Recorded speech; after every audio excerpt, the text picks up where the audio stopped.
नमस्कार दोस्तों। स्वागत है आपका अपने YouTube चैनल पे।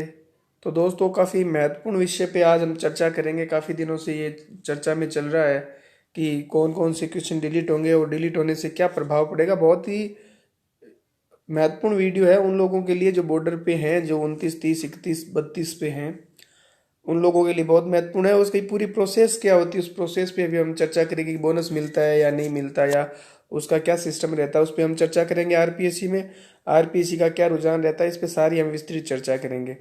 लेकिन उससे पहले मैं उन लोगों से बात करना चाहूँगा जो कॉमर्स, इकोनॉमिक्स या ऐसे सब्जेक्ट में है जिनकी कट ऑफ की वो चर्चा कर रहे हैं कि कट ऑफ, वैसे तो मैंने बता दिया कि कट ऑफ कम रहेगी, लेकिन कुछ अपवाद स्वरूप मैंने बताया था कुछ विषय है जिनकी कट ऑफ जो है उन पे कमेंट करने की स्थिति में मैं नहीं था, लेकिन उनको मैं बता देता हूँ। जैसे कुछ सब्जेक्ट है जिनकी पिछले साल से सीटें जो है आधी रह गई, तो नेचुरल सी बात है जब सीटें आधी रहेगी तो उन आधे लोगों की कट ऑफ निकलती है उसके अंदर। और आधे लोगों की कट ऑफ, जब जैसे एक 100 सीट है, 100 में से अगर कट ऑफ 60 नंबर रहती है, तो अगर अब ये 50 सीटें ही रहेगी तो जरूर ये जाहिर सी बात है कि ये कट ऑफ 70-75 नंबर आ जाती है। लेकिन फिर भी 40% के नियम से जो सामान्य थी 70-75 जो कट ऑफ रहनी थी वो 65 नंबर 66 नंबर के आसपास रहती है। एक एग्जाम्पल की बात बता रहा हूँ मैं, पर्टिकुलर सब्जेक्ट की बात नहीं कर रहा हूँ। तो अगर सीटें आधी है तो कंपटीशन के अंदर जो थोड़ी सी कट ऑफ जो है वो बढ़ सकती है। और या फिर अगर 10-15 नंबर, क्योंकि सीटें 62 सीटें अगर है तो उसमें क्या तो नंबर कम होंगे क्या नहीं होंगे, लेकिन उनके फॉर्म भी वैसे कम ही आए हुए हैं, ये भी एक पॉइंट है। तो कट ऑफ में ज़्यादा अंतर नहीं आएगा, अगर जाएगी तो 2-5 नंबर ऊपर जा सकती है, उससे ज़्यादा ऐसे नहीं है कि भाई अप्रत्याशित तौर पे डबल कट ऑफ नहीं होने वाली है। तो उस पे कमेंट करने की हम स्थिति में नहीं है, क्योंकि सीटें आधी होगी। उसके बाद आपका पेपर का स्तर भी देखना पड़ता है कि पिछले साल से पेपर कैसा था, वो सारी चीज़ें हैं। इंग्लिश की जहाँ तक बात है तो इंग्लिश पिछले साल से 2-5 नंबर कम ही रहेगी कट ऑफ, क्योंकि नंबर ऑफ स्टूडेंट्स बहुत कम थे। और इसके अलावा जो कट ऑफ जिन सब्जेक्ट की, जैसे किसी सब्जेक्ट की 100 सीटें थी तो पिछले साल और इस बार 100 सीटें हैं, तो लगभग लगभग 5-7-10 नंबर कट ऑफ उसकी कम रहने की पूरी संभावना है 40% के नियम से। तो सबसे पहली बात तो इसमें हम करेंगे कि डिलीट होने योग्य प्रश्न होते कौन से हैं, विवादित प्रश्न या डिलीट होने योग्य प्रश्न पर चर्चा। तो एक तो जिसमें डबल आंसर हो, एक प्रश्न हो उसमें 2 आंसर अगर सही हो, सही माने जाते हैं, तो वो प्रश्न जो है डिलीट होने योग्य प्रश्न होता है। जिसमें पुराना डाटा हो, यानी ऐसा प्रश्न हो जो वर्तमान में पूछा गया हो लेकिन संशोधन वगैरह करके, और उसके अंदर अगर डाटा, नए डाटा अगर सरकार ने मान लिए या किसी भी संस्था ने मान लिए, लेकिन प्रश्न पुराने डाटा ही दे रहा है, तो वो प्रश्न आप अगर उस पर आपत्ति दर्ज करवाते हो तो डिलीट होने लायक होता है। और तीसरा प्रश्न होता है जो मिस प्रिंट प्रश्न होता है। जैसे इस बार जो है जीके ग्रुप 2 का क्वेश्चन था, कोई हिंदी का संधि वाला प्रश्न है, तो वो प्रश्न जो है उसमें मिस प्रिंट बता रहे हैं, तो वो प्रश्न डिलीट होने योग्य है। उसी प्रकार ग्रुप बी के अंदर जो है प्रश्न एक लोकसभा वाला, तो वो अभी संशोधन किया थोड़े दिन पहले, और 2 सीटें जो है जो एंग्लो इंडियन की, वो सीटें हटा दी गई है। जहाँ तक मैं गलत नहीं हूँ तो 104वें संविधान संशोधन से शायद वो सीटें हटा दी है। तो वहाँ पे वो 552 की जगह अब सीटें 550 है। अब आरपीएससी उसको क्या मानती है, आप क्या एविडेंस देते हो उसका, उस पर निर्भर रहता है। तो ऐसी जो चीज़ें होती है वो पर्सन डिलीट होने के लायक होता है। आरपीएससी का पर्सन को डिलीट करने का रुझान बहुत कम होता है। आरपीएससी मतलब जब तक संभव होता है पर्सन डिलीट नहीं करती, ये आरपीएससी का सिस्टम है। लेकिन अब आप कहोगे साहब 2015 में तो 18% 17% डिलीट किए थे, तो आरपीएससी को हाई कोर्ट ने आदेश दिया था, उस आदेश के आधार पे आरपीएससी को पर्सन डिलीट करना पड़े थे। पहले जब आपत्ति मांगी थी तो आरपीएससी ने इतने पर्सन डिलीट नहीं किए थे। फिर हाई कोर्ट ने उस पर लड़कों ने रिट लगाई, लंबा केस चला, और फिर आरपीएससी को ऑर्डर दिया कि ये 18% है, इनको डिलीट किया जाए, या जो भी उनका जजमेंट था माननीय हाई कोर्ट का, उस हाई कोर्ट के डिसीजन के ऊपर जो है उसने निर्णय लिया था आरपीएससी ने। अब बात यह कि आरपीएससी जो पर्सन डिलीट क्यों नहीं करती, तो आरपीएससी पर्सन इसलिए डिलीट नहीं करती कि हम लोग जो है गाइड बुक से रिट लगाते हैं। जैसे हमारे लिए तो लक्ष्मीकांत भगवान है पॉलिटी वालों के लिए, लेकिन आरपीएससी के लिए वो एक गाइड है। आरपीसी के लिए कोई ऑथेंटिक किताब नहीं है। लक्ष्मीकांत हो चाहे आप स्पेक्ट्रम से लगा रहे हो, ये किताबें जो है गाइड के रूप में किताबें होती है, और गाइड की किताबों को आरपीसी मान्य नहीं करती। ये बात ध्यान से सुन लेना कि गाइड की किताबों को आरपीसी मान्य नहीं करती, चाहे आप कितनी ही ऑथेंटिक गाइड पढ़ रहे हो उसको आरपीसी मान्य नहीं करती। तो आरपीसी मान्य करती कौन सी किताबें हैं वो हम आगे चर्चा करेंगे। इसलिए आरपीएससी से प्रश्न डिलीट करवाना बहुत ही टफ काम होता है, हर कोई करवा नहीं पाता। अच्छा, उसके बाद 3 नंबर पॉइंट है कि डिलीट पर्सन करने के बाद नंबरों का निर्धारण होता है या बोनस मिलता है। सब ये कह रहे हैं कि हमें डिलीट करके बोनस दे दो, बोनस कभी नहीं मिलता, बोनस मिलता ही नहीं है। अगर आप ये समझते हो कि आपको बोनस मिल गया ये डिलीट हो गया तो ये गलत सोचते हो। सपोज दैट अगर 100 क्वेश्चन का या 100 नंबर का आपके पेपर हुआ है, उसमें से 4 क्वेश्चन, 100 क्वेश्चन है और 100 ही नंबर है, उसमें से 4 क्वेश्चन डिलीट हो गए, तब हम सब सोचेंगे हमें 4 क्वेश्चन के बोनस मिल गए। बोनस नहीं मिलते यहाँ पे। ये 4 क्वेश्चन डिलीट होने से पूर्णांक तो 100 ही रहेगा, लेकिन क्वेश्चन 96 हो जाएंगे। यानी जो एक पर्सन 1 नंबर का था वो पर्सन अब 1 नंबर और कुछ पॉइंटों में आ गया, 1 पॉइंट कुछ के अंदर वो है 1 पर्सन का। यानी पर पर्सन की जो वैल्यू है वो वैल्यू बढ़ जाती है। जैसे अभी RS 2000 जो 21 वाला प्रश्न पत्र आया था उसके अंदर आरपीसी ने 6 क्वेश्चन डिलीट किए थे। तब इसका मतलब ये नहीं कि 6 क्वेश्चन डिलीट करने से 6 नंबर का सबको बोनस मिल गया, बोनस नहीं मिला। उसके बाद में जो 200 नंबर का पूर्णांक था वो 144 प्रश्नों का हो गया। तो जो 1.33 का जो रेशो था वो 1.38 पर पर्सन के अंदर पड़ गया। तो इसका कहने का तात्पर्य ये है कि बोनस नहीं मिलता, पर क्वेश्चन आपका जो है वैल्यू बढ़ जाती है। लेकिन इसमें एक फायदा है उन लोगों के लिए जिनके ये 4% गलत थे। अब ये जो 4% या 6% जिनके गलत थे, तो उनके माइनस से अगर ये क्वेश्चन निकलेंगे तो उनको 2 अंकों का फायदा हो जाएगा। यानी 4-6 क्वेश्चन जैसे है किसी भी सब, जैसे आरएस में 6 क्वेश्चन थे डिलीट होने वाले, सपोज दैट किसी के वो 6 क्वेश्चन गलत थे और उस आदमी की कट ऑफ से वो पीछे था, लेकिन अब ये 6 क्वेश्चन डिलीट होने से उसके जो 2 अंक थे, सही क्वेश्चन के 2 अंक थे, वो क्वेश्चन निकल जाएंगे और वो क्वेश्चन जो है उसके माइनस से निकल जाएंगे। तो वहां उसको 2 अंकों का, 2 क्वेश्चन के अंकों का फायदा हो जाता है। ऐसे इनको बेनिफिट मिलता है, बोनस किसी अंक को नहीं मिलता। कट ऑफ पे क्या असर पड़ेगा, तो ये सबसे महत्वपूर्ण चीज है। अगर ऐसा होता है, अब सपोज दैट मैं एक एग्जांपल देता हूँ कि एक प्रश्न था कि सबसे ज्यादा बेसिन वाली नदी कौन सी है, तो लगभग लोगों ने, मुझे लगता है चंबल ही किया होगा, काफी सारे लोगों ने चंबल किया है, लेकिन उसका उत्तर बनास है। एग्जैक्ट उत्तर उसका बनास है। अब सब लोग मान रहे हैं कि वो तो विवादास्पद प्रश्न है, वो विवादास्पद प्रश्न नहीं है, चंबल उसका उत्तर नहीं है, उसका उत्तर बनास है। बनास, लूनी और चंबल 3 नंबर पे हैं, तो उसके बाद लूनी का नंबर आता है। तो अब ये 40% वाला नियम यहाँ प्रभाव में आता है। मैं बता रहा था कि हिंदी कट ऑफ 275 पे चली जाती तो मुझसे आश्चर्य नहीं होगा। उसी वजह से था कि अगर अब एक क्वेश्चन, जैसे कुछ लोगों ने पहले जो आंसर की डाली थी जीके के पेपर में, उसमें चंबल का उत्तर मान रखा था। अब ऐसा व्यक्ति है जो 30 क्वेश्चन पे ही था, उसका बनास गलत हो जाता है, तो 1.33% के नंबर उसके माइनस हो जाएंगे, तो वो आदमी मारा जाएगा। किसी के गलत था बनास, बनास सही कर रखा था, चंबल मान रखा था, वो अंदर आ जाएगा। ऐसे 3-4 क्वेश्चन है ग्रुप बी के अंदर, तो उन लोगों की दिक्कत है। तो यहाँ 40% का नियम प्रभाव में आता है और यहाँ पे कट ऑफ का फर्क पड़ता है। 40% का नियम यहाँ बड़ा प्लेयर बनता है, यहाँ मैन ऑफ द मैच बनता है, और जो आपके जो कट ऑफ है उसमें से बहुत सारे लोगों को आपके नीचे लेके आ जाएगा। और एक बात मैं बताता हूँ आपको कि जब सपोज दैट हिंदी है, क्योंकि हिंदी पे सबसे ज्यादा असर होने वाला है, इसकी कट ऑफ के अंदर अगर 50 लड़के भी ऐसे हैं पूरे राजस्थान के अंदर 90,000 में से, सिर्फ 50 लड़कों की बात कर रहा हूं मैं, ज्यादा लड़कों की बात नहीं कर रहा। 50 लड़के ऐसे हैं जो सेकंड पेपर में 200 प्लस है, लेकिन पहले पेपर में 40 और 35% नंबर नहीं ला रहे। तो ये 50 लड़के हैं ना, सिर्फ 50 लड़के, सिर्फ 50 लड़के, ये आपकी कट ऑफ 10 नंबर कम कर देंगे। क्योंकि कट ऑफ 90,000 लोगों की नहीं निकलती, कट ऑफ निकलती है 200-250 लोगों की। तो अगर आप मानो पिछले साल की कट ऑफ को 210-20 जो भी लड़के थे, मैंने डाल रखा है वीडियो, आप देख लेना, उसमें से अगर 50 लड़के ऐसे हैं जिनके पहले पेपर में 40% नंबर नहीं है, तो सोचो आपके कट ऑफ में कितना अंतर आ जाएगा, क्योंकि 200 ही तो लोग हैं, 200 में से 50 लोग निकल जाएंगे, यानी 25% लोग निकलते हैं, तो 25% लोगों की कट ऑफ कितनी टूटती है, ये चीज़ आप खुद इवेल्यूशन कीजिए इस चीज़ का। तो यहाँ ये जो है पेपर आपको प्रभावित करता है। आपको क्या करना चाहिए, तो जिनको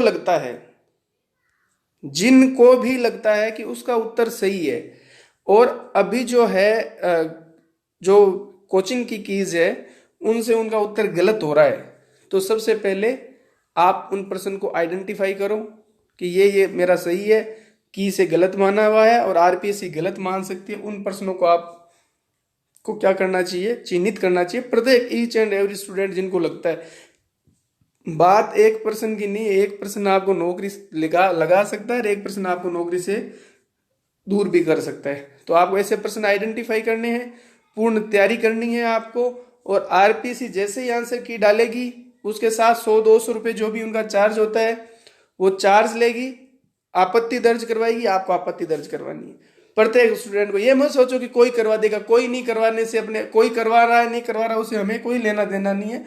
हमें हमारा काम करना, और हमारा काम ये है कि हमें क्वेश्चन को आइडेंटिफाई करना है जो हमारे को हमारा सही लग रहा है, कि से गलत हो रहा है, ऐसे क्वेश्चन को आइडेंटिफाई करना है।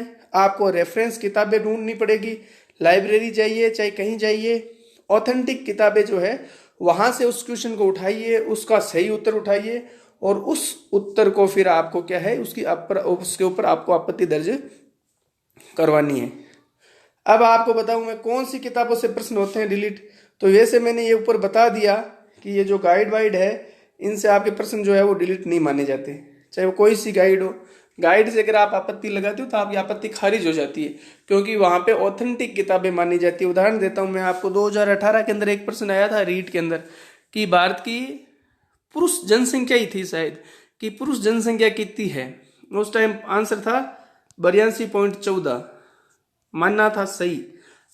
राजस्थान का जो ये आरबीएससी है इसने उत्तर सही माना था, क्योंकि 6ठी 7वीं 8वीं में से किसी किताब में लिखा हुआ था कि जो भारत की पुरुष साक्षरता दर जो है वो भारत में 82.14 या कुछ ऐसी थी वो है, और उसको उत्तर को डिलीट नहीं माना गया था क्योंकि राजस्थान बोर्ड की किताब में वो लिखा हुआ था। हालांकि ये प्रतिशत वापस रिवाइज जब हुई थी जनगणना तो ये प्रतिशत बदल गया था, लेकिन उसको उत्तर को 82.14 ही सही माना गया क्योंकि राजस्थान बोर्ड की किताबों में वो लिखा गया था। इसलिए आपको कौन सी किताबें देखनी है, तो सबसे पहले तो आपको शिक्षा मंत्रालय की जो किताबें आती है, जैसे हरिमोहन सक्सेना की किताब है, और उसके अलावा जो हिंदी साहित्य अकादमी किताबें, बहुत सारे सब सब्जेक्ट किताबें चलती है शिक्षा मंत्रालय की, वो किताबें जो है वो किताबें आपके एक तो रेफरेंस बुक वो होगी, एक एनसीईआरटी आपकी रेफरेंस बुक होगी।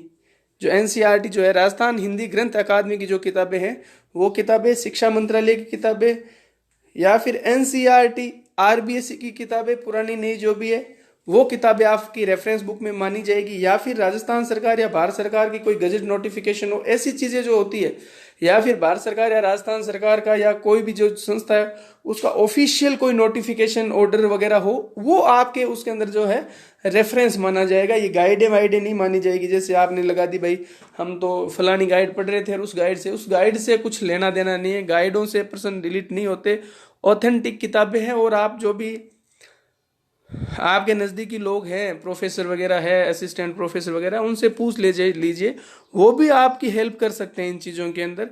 तो वो किताबें आपकी मान्य होगी, राजस्थान बोर्ड की किताब, शिक्षा मंत्रालय की किताब, एनसीईआरटी की किताबें, या फिर जो ऑथेंटिक सरकारी ऑर्डर वगैरह होते हैं तो वही किताबें आपकी मान्य होगी, गाइडें आपकी मान्य नहीं होगी। इसलिए आप पहले से तैयारी करें कि जो क्वेश्चन आपको विवादास्पद लगता है, आपको लगता है कि आपका उत्तर गलत नहीं है, आरपीएससी का उत्तर गलत माने जाएगा, तो उसके अंदर भी आपको किताबें ढूंढनी पड़ेगी। और ग्रामर जो है, कुछ क्वेश्चन आपके हिंदी में ग्रामर में है, तो उसके लिए आप क्या एविडेंस दोगे ये भी आपको सोचना पड़ेगा, क्योंकि अगर 2 वाक्य शुद्ध है शुद्ध लिख दिए तो फिर उसमें क्या तो आप एविडेंस दोगे क्या नहीं दोगे, ये भी एक विचार करना चाहिए। कौन है खतरे में, तो ये बारूद के बम पे बैठे हैं, तो बारूद के ढेर पे बैठे वो लोग हैं जो 29 से लेके और 31 के अंदर है, 31-32 के अंदर है। 29 वाला तो अंदर आ सकता है, ये क्वेश्चन सही गलत हुआ तो अंदर भी आ सकता है, और 31 वाला भी अभी रिस्क के अंदर ही है, 29 से 31 वाले। क्योंकि अगर क्वेश्चन, आप ईश्वर से दुआ करो कि ज़्यादा क्वेश्चन डिलीट नहीं हो, यथास्थिति रहे। क्योंकि अगर क्वेश्चन डिलीट होंगे तो कुछ लोग बाहर जाएंगे और कुछ लोग अंदर आएंगे। इसलिए जो 29, 30, 31, 32 और उधर SC ST और वहाँ पे 26, 27, 28, 26 से 28 वहाँ पे, और इधर 29 से 31 के जो लोग हैं उन लोगों को खतरा है पहले पेपर में। और सेकंड पेपर के अंदर यही रेशो आप देख लो, अगर आपको 60 क्वेश्चन कर रहे हैं, अब हिंदी के अंदर तो क्या ही 60 वाला लगेगा, वो तो 120 क्वेश्चन लोग बाग बता रहे हैं, 110 क्वेश्चन बता रहे हैं, तो वहाँ पे तो अच्छा मार्जिन चाहिए। लेकिन पहले पेपर के अंदर इन लोगों को थोड़ा सा ध्यान रखना पड़ेगा कट ऑफ का। और जो RPSC के आंसर की से आप दुआ करो कि आप 2-3 क्वेश्चन आगे रहो। जो भी जिस भी कैटेगरी के अंदर, जिस भी सब्जेक्ट के अंदर कट ऑफ जो है आप मान के चल रहे हो, या जो आपके मिनिमम पासिंग मार्क्स है, यानी जहाँ आपको 40% और 35% के नियम है, उनसे 1-2 क्वेश्चन नहीं, 2-3 क्वेश्चन लीड वाले ज़्यादा सेफ है। लेकिन जो 29 से 31 क्वेश्चन, और 29 वाला तो दौड़ में आ सकता है और 31 वाला जा सकता है, ये ध्यान रखो। उसके अलावा जो SC ST के, वो 26 से लेके 28 क्वेश्चन तक का फ़र्क पड़ेगा। अब जैसे एक लड़के ने मुझे कमेंट किया कि सर आपने, मेरे क्वेश्चन हो रहे हैं पहले पेपर में 60.66 और सेकंड 244 नंबर थे उसके टोटल, तो सेकंड पेपर में उसके नंबर हो गए आपके 284, सॉरी 264 नंबर थे, 180 नंबर है उसे, 184 नंबर है सेकंड पेपर में उसके। अब वो 60.66 वाला लड़का है, खुदा न खास्ता 1% उसने गलत काउंट कर लिया हो, या 1% उसका डिलीट हो गया हो, या 1% उसका गलत हो जाता था, आदमी बाहर हो जाएगा। तो ऐसे लोगों का बहुत फर्क पड़ेगा। काफ़ी सारे लोग कमेंट कर रहे हैं कि सर सेकंड पेपर में नंबर आ रहे हैं, पहले पेपर में 31 क्वेश्चन ही है, तो 31 वाला आदमी है, उसकी स्थिति जो है वो ज़्यादा चिंताजनक है। कौन है सुरक्षित? तो जो 33 क्वेश्चन पे बैठा है, 32 क्वेश्चन पे बैठा है, वो सुरक्षित है। 32 वाला भी सुरक्षित है, एक आधा अगर डिलीट भी होता है तो कोई फर्क पड़ता नहीं है। 33 वाला तो बहुत सेफ जोन में चला जाता है। इधर अगर 28 क्वेश्चन आपके हैं तो आप बहुत ज़्यादा सेफ जोन में पहले पेपर के अंदर हो। किन को मिल सकता है मौका? तो वो वैसे मैंने बता दिया कि 29 नंबर वाला आदमी है, अगर क्वेश्चन डिलीट होते हैं तो 29 नंबर वाला जो आदमी है उसको बहुत बेनिफिट मिल सकता है, अगर उसका एक भी सही हो जाता है या माइनस से निकल जाता है। अब 29 वाला आदमी है, उसका 1% ऐसा डिलीट हो जाता है जो उसके गलत था, तो उसकी माइनस से क्वेश्चन निकल जाएगा, और माइनस से जब क्वेश्चन निकलता है तो फिर ये आदमी भी दौड़ में आ जाएगा। तो ये बहुत ही ज़्यादा कट ऑफ को निर्धारित करने वाली चीज़ें हैं। कौन सा विषय होगा सबसे अधिक प्रभावित? तो सबसे अधिक प्रभावित मेरे दृष्टिकोण में हिंदी होगा। हिंदी इसलिए होगा कि पहले पेपर में सबसे ज़्यादा दिक्कत हिंदी वालों को ही हो रही है। हिंदी के अंदर जो बंदा पहले पेपर के अंदर बॉर्डर पे है वो सबसे ज़्यादा रिस्क में है। जो सबसे ज़्यादा बॉर्डर पे है वो आ भी सकता है, जा भी सकता है। तो यहाँ हिंदी वालों को विशेष ध्यान रखना चाहिए, और आपको ऐसे रेफरेंस इकट्ठे करने चाहिए जिससे आप एक क्वेश्चन को डिलीट करवा सको या एक क्वेश्चन को सही करवा सको। तो यहाँ पे ये 2 नंबर पॉलिटिकल साइंस वो रहेगी। पॉलिटिकल साइंस में सेकंड पेपर में ज़्यादा मारामारी होगी, फर्स्ट में भी होगी क्योंकि फर्स्ट पेपर भी टफ था वैसे पॉलिटिकल के अंदर, C ग्रुप वाला। लेकिन सेकंड पेपर जो है उसके अंदर अगर आप 40% और 35% के अंदर अगर आप डिलीट होता है आपका 1, 2, 3%, तो फिर आपके समस्या पैदा होगी। और इतिहास में तो वैसे लोग बाग कुछ ज़्यादा कमेंट कर नहीं रहे, मेरी उनसे निवेदन होगा कि आप कमेंट कीजिए। लेकिन इतिहास के अंदर भी अगर कोई कैसी कैटेगरी के अंदर पहले या दूसरे पेपर के अंदर नज़दीक है कट ऑफ के, तो उसके दिक्कत होगी। उसके अलावा वर्तमान दृष्टिकोण में ग्रुप C में तो वैसे ज़्यादा डिलीट होने वाले हैं नहीं पर्सन। ग्रुप 1 C के पहले प्रश्न पत्र में ज़्यादा मार्जिन नहीं है, कोई एक आधा अगर हो जाए तो अलग बात है, बाकी ज़्यादा मार्जिन नहीं है पहले ग्रुप C में। लेकिन ग्रुप B में बहुत समस्याएं पैदा हो रही है। ग्रुप B में 3 से 4 क्वेश्चन जो है वहाँ पे दिक्कतें हो रही है। एक तो चंबल व बनास वाला प्रश्न है, तो वहाँ पे उत्तर बनास सही होना चाहिए, तो वहाँ दिक्कत पैदा होगी। दूसरा प्रश्न जो है केग वाला, तो वैसे तो आपके सिलेबस में ही केग है, तो केग वाला प्रश्न है, वहाँ पे लोगों को संदेह उत्पन्न हो रहा है। एक दो सबसे महत्वपूर्ण बात बताऊंगा आपको। इसके अलावा जो आपके एक संधि वाला प्रश्न है जिसके अंदर कह रहे हैं कि वो मिस प्रिंट है, तो वहां आपकी दिक्कत पैदा हो रही है। तो 3 क्वेश्चन तो मैंने ये बता दिया आपको। फिर सबसे महत्वपूर्ण बात मैं आपको बताता हूं, चौथी, जो सबसे घुमा फिरा के मैनेजमेंट के 3-4 क्वेश्चन थे वो ग्रुप बी के पेपर में थे, ABC वाले। तो वहां अगर एक आधा क्वेश्चन भी इधर उधर हो जाता है आरपीसी की से, तो आपके समस्या पैदा हो जाएगी। इसलिए वहां पे ग्रुप बी है। तो ग्रुप बी तो वैसे ही बहुत ही, हालांकि पेपर इजी टाइप लग रहा था, तो इजी पेपर में हमेशा लोग मरते ज्यादा है। तो वहां ग्रुप बी वालों के 3-4-5 क्वेश्चन जो है, वैसे ज्यादा फर्क आरपीसी डालेगी नहीं, क्योंकि मैं फिर कह रहा हूं आरपीसी का रुझान ज्यादा डिलीट करने का होता नहीं है। लेकिन फिर भी अगर सही गलत 1-2% भी इधर उधर कर दिए तो बहुत ज़्यादा हिंदी में फ़र्क पड़ेगा, क्योंकि हिंदी के अंदर लोग जो है सबसे ज़्यादा बॉर्डर लाइन पे, मेरे कमेंट से यही लगता है मुझे।